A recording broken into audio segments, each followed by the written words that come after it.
ನೀವು ಸಹ ಹೋಗಬೇಕೆಂದಿದ್ದೀರ. ಯೋಹಾನ ಬರೆಸುವಾರ್ತೆ 6ನೇ ಅಧ್ಯಾಯ 67ನೇ ವಚನ. ಯೇಸು ತನ್ನ ಶಿಷ್ಯರಿಗೆ ಕೇಳಿದ ಎಲ್ಲಾ ಪ್ರಶ್ನೆಗಳಲ್ಲಿ ಈ ಪ್ರಶ್ನೆ ಬಹಳ ವೈಯಕ್ತಿಕವಾದ ಪ್ರಶ್ನೆ. ಇಲ್ಲಿ ಯಾರು ಯೇಸುವನ್ನ ಬಿಟ್ಟು ಹೋದರು? 5,000 ಜನರು ಯೇಸುವಿನ ಬೋಧನೆಯನ್ನು, ಆತನ ಸ್ವಸ್ಥತೆಯನ್ನು ಹೊಂದುವುದಕ್ಕೆ ಆತನನ್ನು ಹಿಂಬಾಲಿಸಿದರು. ಈ ಸಂದರ್ಭದಲ್ಲಿ ಯೇಸು ಅವರಿಗೆ ಅದ್ಭುತ ರೀತಿಯಲ್ಲಿ ಆಹಾರವನ್ನ ಒದಗಿಸಿದರು.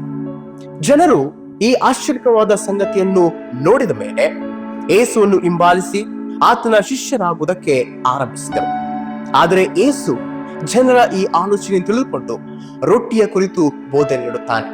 ನಾನೇ ಜೀವಕರವಾದ ರೊಟ್ಟಿ, ನಾನು ಪರಲೋಕದಿಂದ ತಂದೆಯು ಕಳಿಸಿಕೊಟ್ಟ ರೊಟ್ಟಿ, ನಾನು ಕೊಡುವ ರೊಟ್ಟಿಯನ್ನು ತಿನ್ನುವವನಿಗೆ ಎಂದಿಗೂ ಹಸಿವೆಯಾಗುವುದಿಲ್ಲ ಎಂಬುದಾಗಿ ಬೋಧಿಸುತ್ತಾನೆ. ಯೇಸು ತನ್ನ ನೇರವಾದ ಪ್ರಶ್ನೆಯನ್ನು ಜನರಿಗೆ ಕೇಳುತ್ತಾನೆ.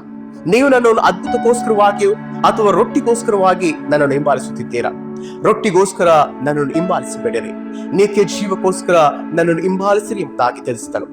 ನನ್ನ ಮಾಂಸವನ್ನು, ನನ್ನ ರಕ್ತವನ್ನು ಕುಡಿಯುವವನಿಗೆ ನಿತ್ಯ ಜೀವವನ್ನು ಪಡೆಯುತ್ತಾನೆ ಎಂಬುದಾಗಿ ಬೋಧಿಸಿದನು.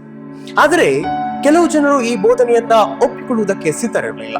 ಇನ್ನು ಕೆಲವರು ಇದು ಕಠಿಣವಾದ ಬೋಧನೆ, ಇನ್ನು ಕೆಲವರು ಯೇಸುವನ್ನ ಹಿಂಬಾಲಿಸುವುದು ಅಷ್ಟು ಸುಲಭದ ಕಾರ್ಯವಲ್ಲ ಎಂದು ತಿಳಿದು ಯೇಸುವನ್ನ ಹಿಂಬಾಲಿಸುವುದನ್ನು ಬಿಟ್ಟು ತಮ್ಮ ಮನೆಗಳಿಗೆ ಹಿಂತಿರುಗಿ ಹೋದರು. ಈ ಸಂದರ್ಭದಲ್ಲಿ ಯೇಸು ತನ್ನ ಶಿಷ್ಯರಿಗೆ ಕೇಳಿದ ಪ್ರಶ್ನೆ, ನೀವು ಸಹ ಹೋಗಬೇಕೆಂದಿದ್ದೀರಾ? ಆದರೆ ಪೇತ್ರನ ಉತ್ತರ ನಮಗೆ ಆಶ್ಚರ್ಯವನ್ನ ವ್ಯಕ್ತಪಡಿಸುತ್ತದೆ. ಇಲ್ಲಿ ಪೇತ್ರನು, ನಾವು ನಿನ್ನನ್ನು ಬಿಟ್ಟು ಇನ್ಯಾರ ಬಳಿಗೆ ಹೋಗೋಣ? ನಿನ್ನಲ್ಲಿ ನಿತ್ಯ ಜೀವನ ಉಂಟು ಮಾಡುವ ವಾಕ್ಯಗಳು ಉಂಟು ಎಂಬುದಾಗಿ ಹೇಳುತ್ತಾನೆ. ಇಲ್ಲಿ ಪೇತ್ರನು ಯೇಸು ಮೇಲೆ ನಂಬಿಕೆಯನ್ನು, ವಿಶ್ವಾಸವನ್ನ ಇಟ್ಟಿದ್ದರಿಂದಲೇ ಈ ರೀತಿಯಾಗಿ ಉತ್ತರಿಸಿದನು. ಇನ್ನು ಯೇಸು ಇದೇ ಪ್ರಶ್ನೆಯನ್ನ ಎಂದು ನಮಗೆ ಕೇಳುತ್ತಿದ್ದಾನೆ. ನಾವು ಯೇಸುವನ್ನ ಹಿಂಬಾಲಿಸುವುದು ಅಷ್ಟು ಸುಲಭದ ಕಾರ್ಯವಲ್ಲ. ನಾವು ಹಿಂಬಾಲಿಸುವಾಗ ನಂಬಿಕೆ, ತಾಳ್ಮೆ, ಎಲ್ಲರನ್ನು ಕ್ಷಮಿಸುವ ಗುಣ ನಮ್ಮಲ್ಲಿರಬೇಕು. ಆದ್ದರಿಂದ ಈ ಶ್ರಮಕಾಲದಲ್ಲಿ ಯೇಸುವನ್ನು, ಆತನ ಬೋಧನೆಯನ್ನ ಅರ್ಥೈಸಿಕೊಳ್ಳುವ ಪ್ರಯತ್ನ ಮಾಡೋಣ. ನಾವು ಕೂಡ ಪೇತ್ರನಂತೆ ನಾವು ನಿನ್ನನ್ನು ಬಿಟ್ಟು ಇನ್ಯಾರ ಬಳಿಗೆ ಹೋಗೋಣ ಎಂದು ಧೈರ್ಯವಾಗಿ ಆತನ ನಂಬುತ್ತಾ ಉತ್ತರಿಸೋಣ. ಆಮೆನ್.